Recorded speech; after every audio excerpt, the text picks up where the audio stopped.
Hello, my friends. Free humanity struck a great blow against the forces of world government and tyranny 2 weeks ago when people inside the University of East Anglia in England, the chief United Nations climate research facility, leaked thousands of emails, hundreds of documents, the computer programs used for weather models, and exposed that the internal scientists knew that the Earth was actually cooling, that they had to hide the decline, and also persecute other scientists and peer-reviewed journals and studies that were conflicting with their fraudulent views. In the emails, we've now learned that they're talking to Dutch Royal Shell, British Petroleum, Siemens, and other Fortune 100 companies about creating the global carbon tax as a system to fund world government. There have been giant new developments I'm going to cover in a moment. But I want to point out that Ban Ki-moon, the Secretary General of the United Nations, in an editorial for the New York Times 3 weeks ago, stated that world government is being formed in Copenhagen, Denmark, during this 2-week summit in December of 2009, and that the global carbon tax regime would form the heart of world government as the taxation and regulatory system for this. And so I think it's important today in this update to go over exactly what is in the treaty, and also a communique leaked yesterday, December 8th, and was first published in the London Guardian, titled "Copenhagen Climate Summit in Disarray After Danish Text Leak.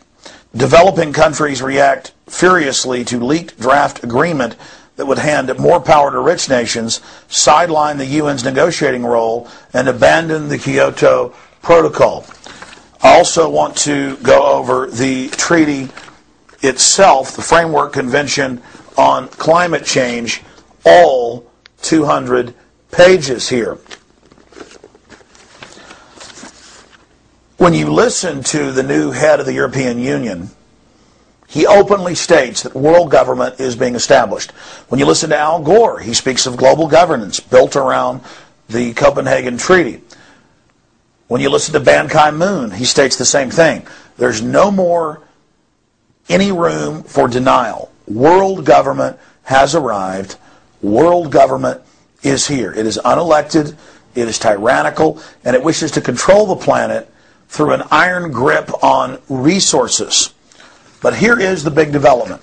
Remember that the private IMF and World Bank, holding companies for the private central banks of the planet, have been caught in Nigeria and Brazil, Argentina, you name it, Asia, Latin America, Africa, the Middle East, Eastern Europe, Russia, engineering crises, destroying economies so they can vertically integrate them and criminally consolidate them. In 2002, Greg Palast of the BBC was given several thousand pages of leaked documents. Simultaneously, Nobel Prize winner for economics, Joseph Stiglitz, went public saying that the IMF and World Bank were engineering financial collapse and the destruction of industrialized society so they could consolidate control. Now, in the last year or so, the United Nations and the private financial backers that control it, because the United Nations General Assembly is just a debating society, the United Nations Security Council actually holds all the power, and they admit that, told the third world, oh, you're going to get back at America and Europe and Japan that have been looting you, as if the people of those countries had done it and not the banking and oligarch elites that are based in them. You're going to get back at them. They're going to have to pay massive taxes on food, on energy, on travel, on financial transactions to you, to help you, to get the General Assembly and the members of the General Assembly to go to this Copenhagen event and to sign on to this. Now, in my film, Fall of the Republic, we detail from previous documents from the UN and from the IMF and World Bank, Goldman Sachs, JP Morgan Chase, Bank of London, and others, the Bank of England based in London, that private central banks were simply setting up their own private global government, and that the populations of the world, both developing and developed, would have to pay taxes in a form of new derivatives that actually Enron head Ken Lay came up with Al Gore in the mid-1990s. That this was a system of total hegemonic financial rule by this establishment. But on December 8th, 2009, during the second day of this global government founding event that the UN itself is calling the greatest moment for world government, the most important meeting in world history, the media is calling that because it is. This is the establishment of this tyrannical world system. When you read the latest leaked communique that is an addendum to the treaty itself, which openly establishes hundreds of new taxes, 700 new bureaucracies, 700 plus, you learn in this draft copy that was not for public distribution, and I'm reading from the London Guardian, Copenhagen Climate Summit in disarray after Danish text link.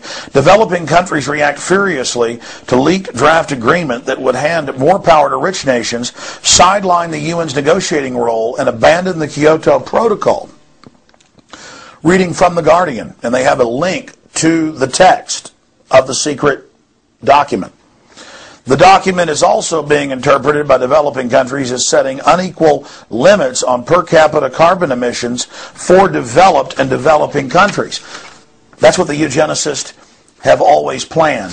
That is what they have always stated, that this is really a way to freeze development in the third and developing world so that these countries can be vassals of the larger global private corporate imperium. And it continues, meaning that people in rich countries would be permitted to emit nearly twice as much under the proposals.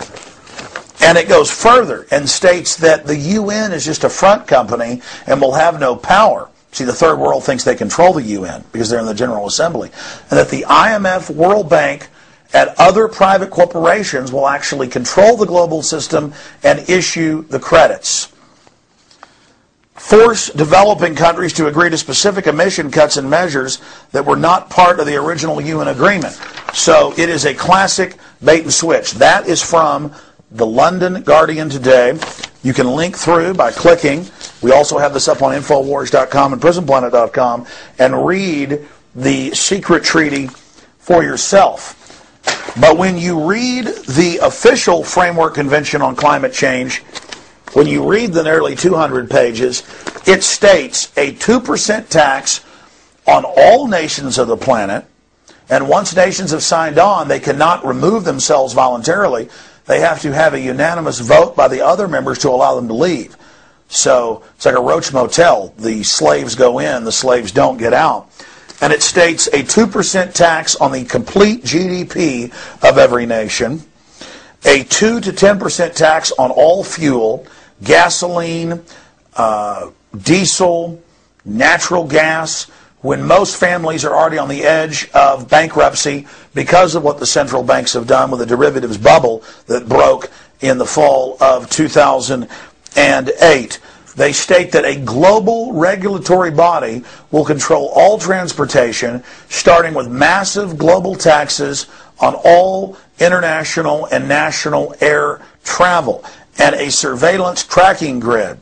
Tracking systems by license plate reader and RFID in the cars to track cars by the mile and to tax you. Part of it to be shared with the local governments, national governments, and the private international government. So all of this is happening. All of this is in the legislation. And remember, this treaty until a month ago was secret. They wouldn't issue it to the public, but it was leaked, and they confirmed this is their treaty. A new version of the treaty came out, and it's even worse. I discussed that yesterday on the radio for a full hour with Lord Christopher Monckton, who's been one of the main people exposing this in the last 20 years.